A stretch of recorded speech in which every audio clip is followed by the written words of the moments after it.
मध्य प्रदेश की judiciary capital है जबलपुर शहर, और जबलपुर शहर के पास ही नर्मदा नदी के किनारे बसा हुआ शहर है बालाघाट। बहुत सुंदर शहर है और सबसे ज़्यादा सुंदरता यहाँ के लोगों में है। बहुत हेल्पफुल नेचर है यहाँ के लोगों में।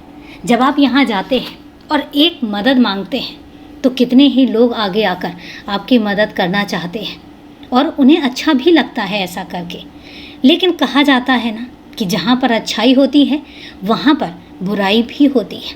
जहाँ पर अच्छे लोग रहते हैं वहाँ पर कुछ बुरे लोग भी रहते हैं, और ऐसा ही बालाघाट में हुआ।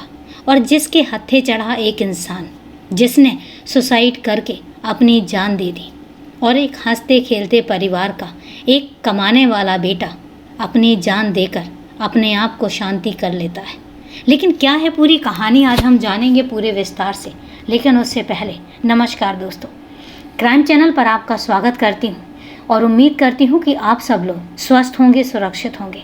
दोस्तों, कहानी में आगे बढ़ें उससे पहले अगर आप चैनल पर नए हैं या अभी तक आपने चैनल को सब्सक्राइब नहीं किया है तो सबसे पहले आप चैनल को सब्सक्राइब कर लीजिए और इसके साथ ही बेल आइकन जरूर प्रेस करें फर्दर नोटिफिकेशन के लिए।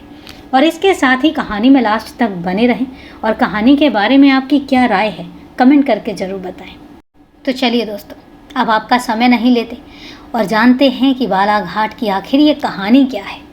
मध्य प्रदेश के बालाघाट जिले के 12 शिवनी थाने के टीआई कमल निगवाल को रात करीब 9 बजे किसी अज्ञात व्यक्ति ने फ़ोन करके सूचना दी कि क्षेत्र के गांव कायदी के बनिया टोला वैष्णो देवी मंदिर के पास एक युवक ट्रेन से कट गया है। खबर मिलते ही टीआई थाने में मौजूद एएसआई विजय पाटिल व महिला आरक्षक लक्ष्मी के साथ घटनास्थल की तरफ रवाना हो गए। टीआई निगवाल ने घटनास्थल पर देखा कि एक युवक का शव रेल लाइनों पर बुरी तरह से शत विक्षत हालत में पड़ा है, और वहीं लाइनों के पास ही सड़क किनारे एक मोटरसाइकिल खड़ी थी। इससे टीआई ने अंदाज़ा लगाया कि युवक आत्महत्या करने के लिए ही अपनी मोटरसाइकिल से यहाँ आया होगा। लाइन के बीच में टूटा हुआ मोबाइल भी पड़ा हुआ था, जिसे पुलिस ने अपने कब्जे में ले लिया। शव को देखकर उसकी पहचान संभव नहीं थी और इसलिए पुलिस ने कपड़ों की तलाशी ली। तलाशी में मृतक की जेब से एक सुसाइड नोट मिला। पुलिस ने उस टूटे हुए मोबाइल फ़ोन से मिले सिम कार्ड को दूसरे फ़ोन में डालकर जांच की और फलस्वरूप जल्द ही मृतक की पहचान हो गई। वह वारा शिवनी के निकटवर्ती गांव झूनझरा का रहने वाला डॉक्टर संजय डहाके था। पुलिस ने फ़ोन करके डॉक्टर संजय के सुसाइड करने की खबर उसके घर वालों को दे दी। खबर सुनते ही डॉक्टर संजय के घर में मातम छा गया। डॉक्टर संजय की पत्नी और भाई रोते बिलखते वारा शिवनी पहुंच गए। उन्होंने कपड़ों के आधार पर उसकी शिनाख्त संजय ढहाके के रूप में कर दी। लाश की शिनाख्त हो जाने के बाद टीआई कमल निगवाल ने केस की जांच एएसआई विजय पाटिल को सौंप दी। दूसरे दिन मृतक का पोस्टमार्टम हो जाने के बाद पुलिस ने डॉक्टर संजय का शव उनके परिवार वालों को सौंप दिया। डॉक्टर संजय के अंतिम संस्कार के बाद एएसआई विजय पाटिल ने डॉक्टर संजय के परिवार वालों से पूछताछ की तो पता चला कि एमबीबीएस करने के बाद डॉक्टर संजय काफ़ी लंबे समय से बालाघाट के अंकुर नर्सिंग होम में काम कर रहे थे। वह रोज़ाना अपनी बाइक से बालाघाट जाते और रात 8 बजे ड्यूटी पूरी करके बाइक से ही घर आ जाते थे। घटना वाले दिन भी वह अपनी ड्यूटी पूरी करके बाइक से घर लौट रहे थे, लेकिन उस रोज़ उनके दिमाग में कुछ और ही चल रहा था और इसीलिए रास्ते में बाइक खड़ी करके ट्रेन के आगे कूद गए। डॉक्टर संजय उच्च शिक्षित थे और इसके बावजूद ऐसी क्या वजह रही थी कि उन्होंने अपनी जीवन लीला खुद ही समाप्त कर ली। जेब में मिले सुसाइड नोट की जांच की गई तो आत्महत्या करने के पीछे की जो कहानी पता चली। डॉक्टर संजय ने अपने सुसाइड नोट में अपने साथ काम करने वाली 22 वर्षीय खूबसूरत नर्स सुधा पर ब्लैकमेल करने का आरोप लगाया।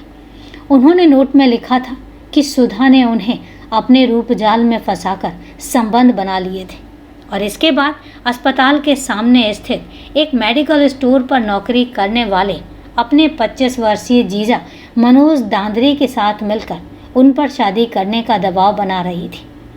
चूँकि डॉक्टर संजय पहले से ही शादीशुदा थे, इसलिए उन्होंने सुधा के साथ शादी करने से मना कर दिया, तो वह अपने जीजा के साथ मिलकर उन्हें ब्लैकमेल करने लगी। इस पत्र के आधार पर जांच अधिकारी एएसआई विजय पाटिल ने बालाघाट जाकर अंकुर नर्सिंग होम से दूसरे कर्मचारियों से पूछताछ की और पूछताछ में यह बात साफ हो गई कि डॉक्टर संजय और वहां काम करने वाली नर्स सुधा ठाकरे में काफ़ी नज़दीकियां थीं। सुधा नौकरी के साथ साथ बीएससी की परीक्षा भी दे रही थी और इसलिए पढ़ाई के चलते कुछ समय पहले वह अस्पताल आती रहती थी। इस दौरान दोनों में कुछ विवाद होने की बात भी कर्मचारियों ने बताई थी और यह भी पता चला कि इस विवाद के बाद डॉक्टर संजय पिछले कुछ दिनों से काफ़ी परेशान रहने लगे थे। घटना वाले दिन वह कुछ ज़्यादा ही परेशान थे। उस दिन उन्होंने अस्पताल में किसी से भी बात नहीं की और चुपचाप ही रहे और शाम को अपनी ड्यूटी पूरी करके अस्पताल से चुपचाप ही निकल गए। इसके बाद अस्पताल वालों को दूसरे दिन सुबह उनके द्वारा आत्महत्या करने की खबर मिली। एएसआई विजय पाटिल और उनकी टीम ने 12 शिवनी सिकंदरा निवासी सुधा ठाकरे और मरारी मोहल्ला बालाघाट निवासी उसके जीजा मनोज से गहराई से पूछताछ की और जिसमें उन दोनों के द्वारा डॉक्टर संजय को प्रताड़ित करने की बात सामने आई। सुधा ठाकरे और उसके जीजा मनोज दांदरे से की गई पूछताछ और अन्य सूत्रों से मिली जानकारी के अनुसार कहानी कुछ इस तरीके से सामने आई। एमबीबीएस करने के बाद डॉक्टर संजय बालाघाट स्थित एक प्रसिद्ध निजी नर्सिंग होम में नौकरी करने लगे थे। गांव झुंझारा से बालाघाट ज़्यादा दूर नहीं था और इसलिए वो अपनी ड्यूटी पर रोज़ाना मोटरसाइकिल पर आते जाते थे। अपनी योग्यता के चलते डॉक्टर संजय ने जल्द ही अच्छा नाम कमा लिया था। इसी बीच करीब 2 साल पहले वारा शिवनी के सिकंदरा इलाके की रहने वाली सुधा ठाकरे ने भी उसी अस्पताल में नर्स के रूप में काम करना शुरू किया जिसमें डॉक्टर संजय काम करते थे। सुधा बेहद खूबसूरत थी। वह अपनी खूबसूरती का फ़ायदा उठाकर नर्सिंग होम में सबसे चर्चित डॉक्टर संजय के नज़दीक आने की कोशिश करने लगी। बालाघाट में ही सुधा की बड़ी बहन की शादी हुई थी और उसका पति मनोज दांदरे इसी नर्सिंग होम के सामने स्थित एक मेडिकल स्टोर पर काम करता था। सुधा बालाघाट में अपनी बहन के साथ ही रहती थी, लेकिन साप्ताहिक छुट्टी पर वह अपने घर 12 शिवनी चली जाती थी। सुधा डॉक्टर संजय के नज़दीक आने की पूरी कोशिश कर रही थी, लेकिन डॉक्टर संजय उसकी तरफ ध्यान नहीं दे रहे थे। इसलिए सुधा ने एक चाल चली। करीब 1.5 साल पहले एक रोज़ बारिश का मौसम था। उसने डॉक्टर संजय से कहा कि वह घर जाते समय अपनी मोटरसाइकिल पर उसे भी 12 शिवनी तक ले चलें। डॉक्टर संजय को भला इसमें क्या एतराज़ हो सकता था, सो उन्होंने उसे अपनी मोटरसाइकिल पर लिफ्ट दे दी। सुधा की योजना बहुत दूर तक की थी, इसलिए मोटरसाइकिल जैसे ही शहर से बाहर निकली तो वह डॉक्टर संजय से पास आकर बैठ गई। डॉक्टर संजय को अजीब तो लगा, लेकिन वो भी आखिर इंसान थे। खूबसूरत जवान लड़की का यूं पास में बैठना उनके दिल की धड़कनों को बढ़ाने लगा। संयोग से उस रोज़ मौसम ने सुधा का साथ दिया। कुछ दूर जाने के बाद ही अचानक तेज़ बारिश शुरू हो गई और दोनों मोटरसाइकिल खड़ी करके एक पेड़ के नीचे खड़े हो गए और तब तक रात का अंधेरा भी हो चुका था। और यहीं पर सुधा ने संजय से अपने प्यार का इजहार किया, जिसे डॉक्टर संजय मना नहीं कर पाए और इसके बाद दोनों के बीच में नाजायज़ संबंध स्थापित हो गए। और फिर ऐसा अक्सर ही होने लगा। डॉक्टर संजय शादीशुदा थे, यह बात सुधा पहले से ही जानती थी, लेकिन उसे इससे कोई फ़र्क नहीं पड़ता था क्योंकि उसकी योजना कुछ और ही थी। वैसे सुधा के अवैध संबंध अपने जीजा मनोज से भी थे और मनोज काफ़ी चालाक किस्म का इंसान था। मेडिकल पर काम करते हुए उसे इस बात की जानकारी थी कि डॉक्टर संजय को नर्सिंग होम से तो बड़ा वेतन मिलता ही है, इसके अलावा भी उन्हें कई दवा कंपनियों से कमीशन भी मिलता है और इसीलिए उसके कहने पर ही सुधा ने साजिश रचकर डॉक्टर संजय को अपने जाल में फंसा लिया था। कुछ समय बाद जब सुधा को लगने लगा कि डॉक्टर संजय अब पूरे तरह से उसके कब्जे में आ चुके हैं, तो उसने उन पर शादी करने का दबाव बनाना शुरू कर दिया। डॉक्टर संजय ने शादी करने से मना किया तो सुधा का जीजा मनोज सामने आया और डॉक्टर संजय को बदनाम करने की धमकी देने लगा। इससे डॉक्टर संजय परेशान हो गए। वो जानते थे कि यदि ऐसा हुआ तो उनकी नौकरी जाने में एक पल भी नहीं लगेगा और पूरे इलाके में बदनामी होगी सो अलग। इसलिए उन्होंने सुधा और मनोज को समझाने की कोशिश की तो दोनों ने उससे चुप रहने के बदले पैसों की मांग करने लगे, जिसके डर से डॉक्टर संजय ने अलग अलग किस्तों में सुधा और मनोज को 8 लाख रुपए देकर दे दिए थे। लेकिन सुधा जहां उन पर लगातार शादी के लिए दबाव बना रही थी, वहीं मनोज चुप रहने के बदले कम से कम 5 लाख रुपयों की और मांग कर रहा था। इसी बीच सुधा ने नौकरी छोड़ दी और डॉक्टर संजय को धमकी दी कि 1 महीने के अंदर अगर उन्होंने उसके संग शादी नहीं की तो वह अपने संबंधों का ढिंढोरा पूरे बालाघाट में पीट देगी। इस बात से डॉक्टर संजय काफ़ी परेशान रहने लगे। जब उन्हें इस परेशानी से बचने का कोई रास्ता नहीं सूझा तो उन्होंने नर्सिंग होम में ही सुसाइड नोट लिखकर अपनी जेब में रख लिया। वह सुसाइड करने का फैसला ले चुके थे।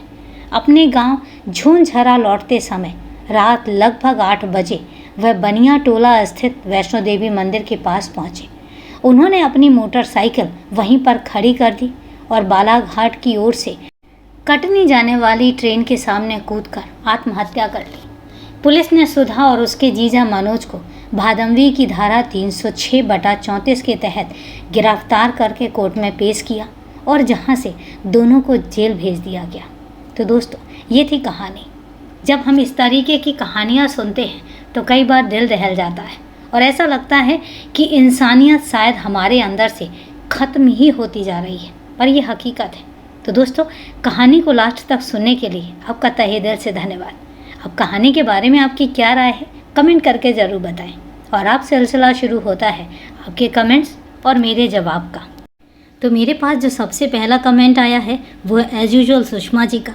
और सुषमा जी, मैं एक बात ज़रूर कहना चाहूँगी कि मुझे ऐसा लगता है कि आप अपने स्टडी में हमेशा फर्स्ट रही होंगी, क्योंकि यहाँ भी आप सबसे पहले कमेंट करने में बाजी नहीं चूकती हैं। तो थैंक यू वेरी मच हमेशा पहला कमेंट करने के लिए। और इन्होंने कमेंट किया है कि लोगों में वफ़ादारी ख़त्म होती जा रही है। तो ये हकीकत है।